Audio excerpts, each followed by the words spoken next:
This is a knife, a sharp tool used for chopping up stuff in the kitchen.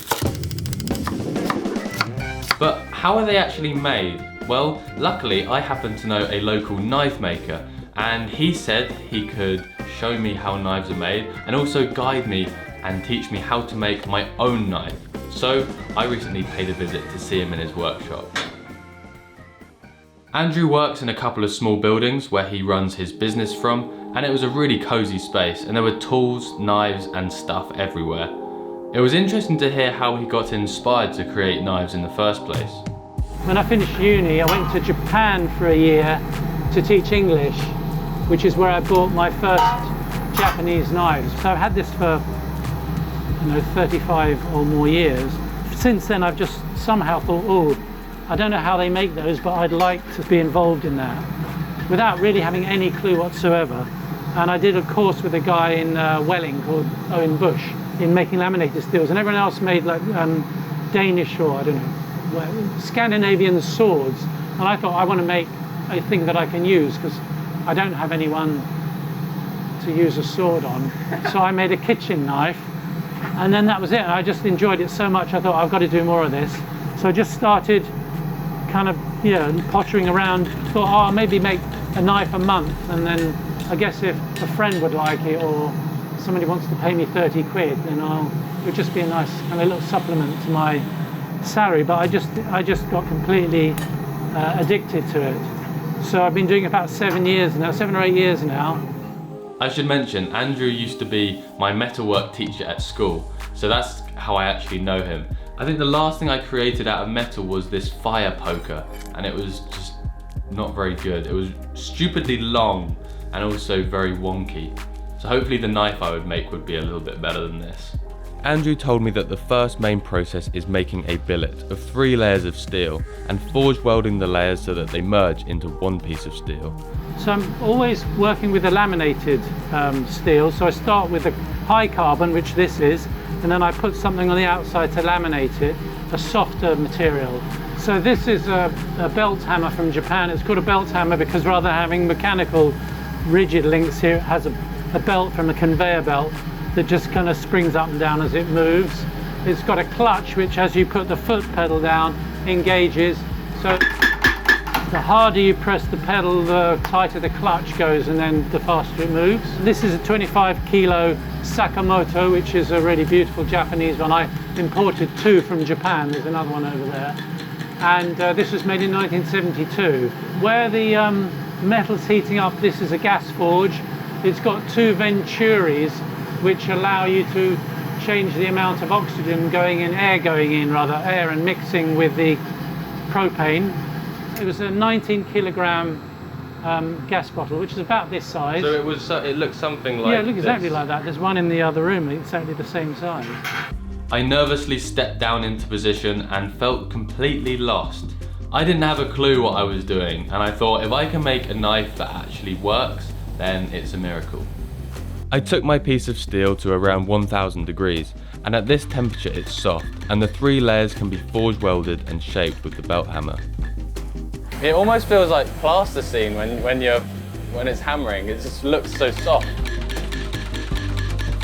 Within about half an hour, it was already so hot inside the workshop, I couldn't help but think about some of the hazards that are in a workplace like this.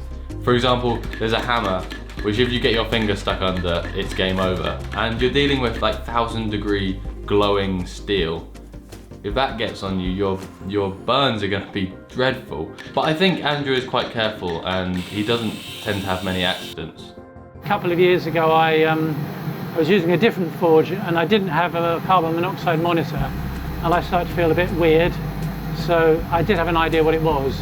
I went to the hospital and they said, you're almost dead, mate. I had 26% carbon monoxide in my blood. So they put me on oxygen for 2 hours. But I mean, I knew what it was, so I was safe enough. But I mean, it makes you feel sleepy. The worst thing you can do is say, oh, I'm gonna have a little rest, because you will just never emerge from the workshop. Oh, that's scary. It is scary, but it's easy to be aware of. And yeah. So I immediately thought, oh, this isn't right. So for the next hour, I repetitively hammered down the steel into a more knife-looking shape. Yay! Taken off the, what did you call this bit? Just the handle? Just the handle, yeah. So that is going to be what turns into the knife. I started shaping the tang, which is basically the part of the knife which will go inside the handle.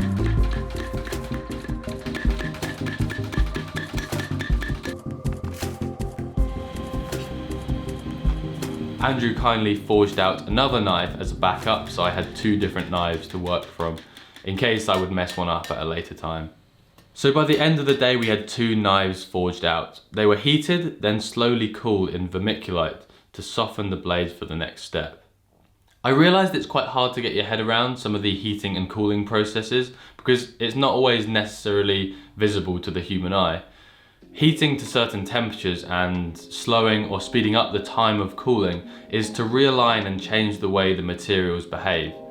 But yeah, it's quite hard to clearly understand some of these things unless you know enough about the science that's going on, which I absolutely don't. Day one of knife making complete, and it wasn't a disaster, so I've got a smile on my face. I think I'm going to return next week and carry on with the process, on to the next step. So on the second day I started off with some cold forging before it was then time to profile my knives and give them their proper shape.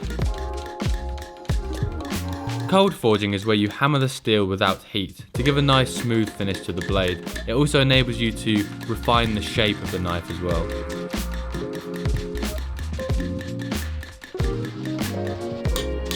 Currently just straightening the blades after we did the cold forging because they had a bit of twist in them. You want to make them nice and straight. And that's looking okay, I think. Andrew gave me some pen lines to follow to make this process easier, and I used the guillotine-like tool to trim the edges. Oh, that was a tricky one. There we go, the two knives are looking much more knife-shaped now. That room is tiny. After this, it was time to move on to another tool in the workshop called a belt grinder. I want to profile it, which is going to give it its final shape. So this one's almost done, but not quite. So that's a finished nekiri, Japanese style vegetable cleaver, and this one is just, as you can see, got a little bit of work to do on it still. Nice.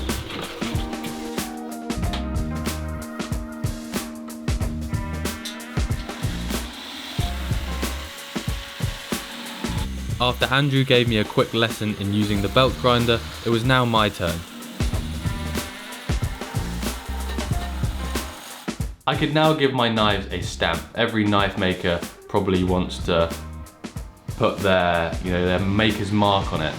Andrew uses his 2 Sticks Forged logo, which looks really cool. Me, however, I just use an A and an S because my name is Alex Smith. This was pretty nerve-wracking, and I dreaded mis-hitting the stamp and messing up the knife.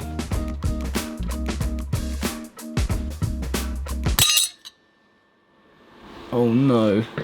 Totally wrong place. My first name is A, and I messed it up and did another A underneath. So I had somehow stamped 2 A's onto my knife.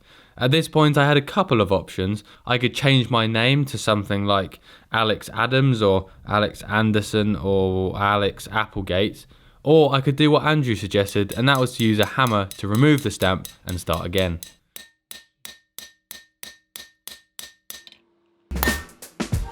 Yay! Oh, I'm so happy with that. The next step was heat treating. We heated the knives to 775 degrees for 5 minutes, then plunged them into water. This freezes the material in a certain state which makes the steel hard. You want a hard knife to have a sharp cutting edge. However, you don't want it too hard, otherwise it can become brittle. So afterwards the knives were placed in another oven, this time set at 190 degrees, to do something called tempering, which basically softens the material slightly. So we're making the steel hard, but then you don't want it to be that hard, so then you make it a little bit less hard by doing the tempering. Does that make any sense? At this point I felt like I was getting a lot closer. I could see the shape of the knife. I had my initials stamped onto the blade, I was feeling good about my work so far. This behind me is a grinding wheel, and we're going to use that today to grind the knives down. I've heard at this stage quite a lot can go wrong. You can over grind the knife and mess it up quite easily, so I'm going to try my best not to do that. The grinding wheel spins at around 90 miles an hour, and the aim of this next step is to create a bevel where the knife slopes on either side down to a point. Because there's a lot of friction, the knives can get quite hot, so a couple of buckets of water are dunked under the wheel to keep everything at a lower temperature.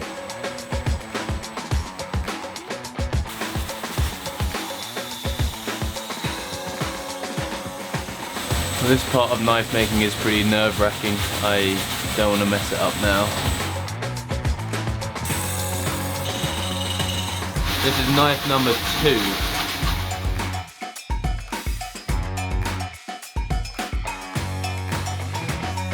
After working on the grinding wheel for about an hour, we then moved over to a horizontal grinding wheel, which I believe has a softer stone, just to refine and tidy and even up the edges. And that was the end of day 3. All we had to do now was finish grinding, then sharpening, and finally creating a handle. Today I'm going to be taking the blades and finishing the grinding, so getting that blade, which still has sort of a flat edge at the bottom, to a complete point. And then also later on we're going to be sharpening the blades up so they're actually really sharp and will chop vegetables really easily. So we're going to be working on a series of what are called whetstones, and they're basically stones with different amounts of coarseness. Some are really coarse, like this one here, and then some are really fine, like this one. And we're just going to work down slowly so we've got a really smooth grind and a sharp edge on the blade. That's the plan anyway.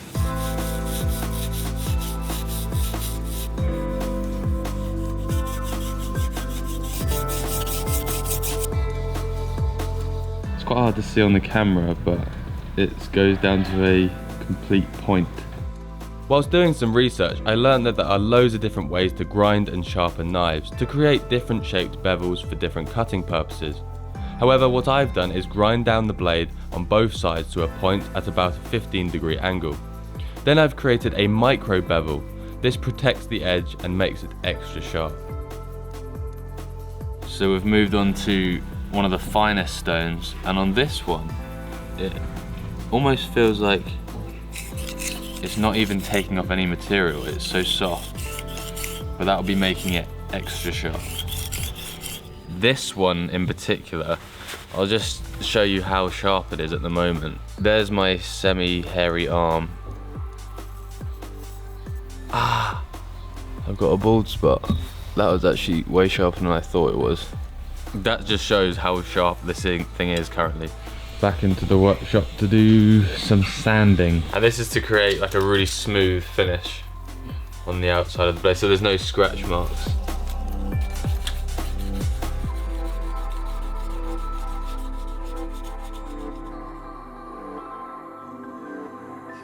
Once I had sanded down the blades, I then finished them on a polishing wheel before dipping them in an acid which would help bring out the contrast of colours in the knives. Well, today has been pretty productive. I have got my 2 knives almost finished. Today we grinded, sharpened and sanded the knives down, so they're looking really shiny and they've got a really nice finish. If you remember at the beginning, we used a block of steel which had a higher carbon centerpiece for the cutting edge, and here, because you dipped it in the acid just now, you can see where it meets the other type of steel. So you can see down near the bottom it's darker, and that's the high carbon steel. Next time I'm going to make a couple of handles, and then these are ready to use.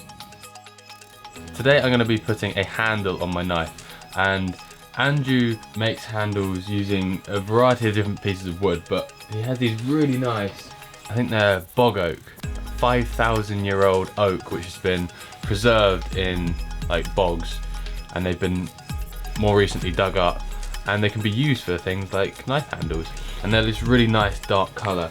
So I've chosen a couple of pieces of wood. It's actually going to be made up of two different bits. I've got this darker block here and then a slightly lighter one, and they're going to fix together and then make a really nice looking handle.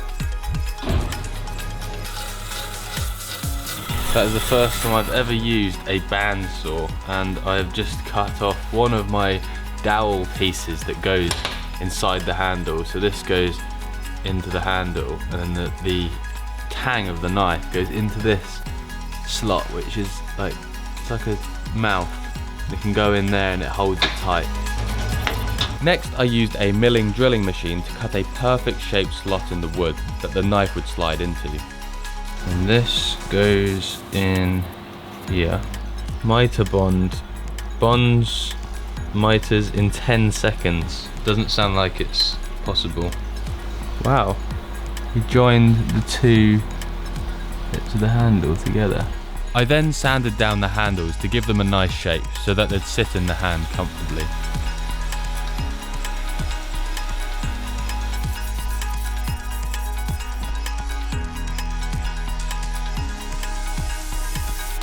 A strong glue was poured into the handle hole, and luckily the knife fit in nice and snug. Then finally some wood treatment was applied to make the handle water resistant and also give it a nice finish. The knife is so nearly finished, I'm currently just stropping the blade and making it hopefully extra sharp. I came to Andrew's workshop a few weeks ago not knowing anything about knives, and I'm leaving today with two handmade kitchen knives. I've wrapped them up because I don't want them to get damaged on the journey home. But yeah, what a great feeling, making a tool which is gonna be used so many times throughout my life. Hopefully they'll last me a lifetime if I don't drop them on the floor or break them somehow. Anyway, I'm gonna go home now and cook something up for dinner. It is time to do the paper test. So I've just got a piece of paper here and I got my super sharp knife, well I hope it is, and I'm going to see if it will cut through with ease. That's the way you test if the knife is properly sharp. It should just glide through with no effort. Here we go. Oh, wow. That is so satisfying. Wow.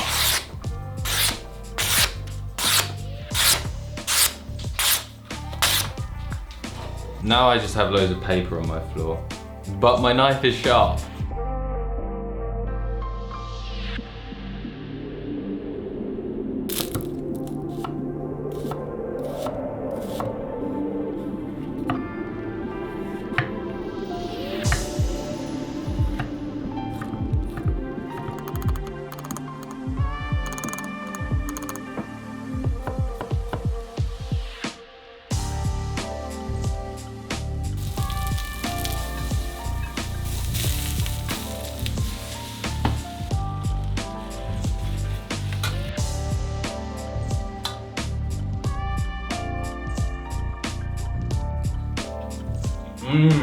I am very happy about this meal, but I'm even more happy about the two kitchen knives that I've finished making today.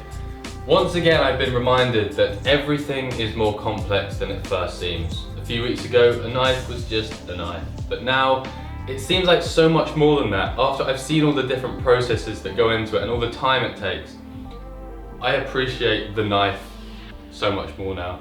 Anyway, none of this would have been possible without the help of my old metalwork teacher from school, Andrew Lindsay. You should definitely check out some of the work he does. I'll leave a link to his Instagram and website below where you can see the knives that he makes, because they are really, really cool. Thanks for watching the video. I'll see you soon.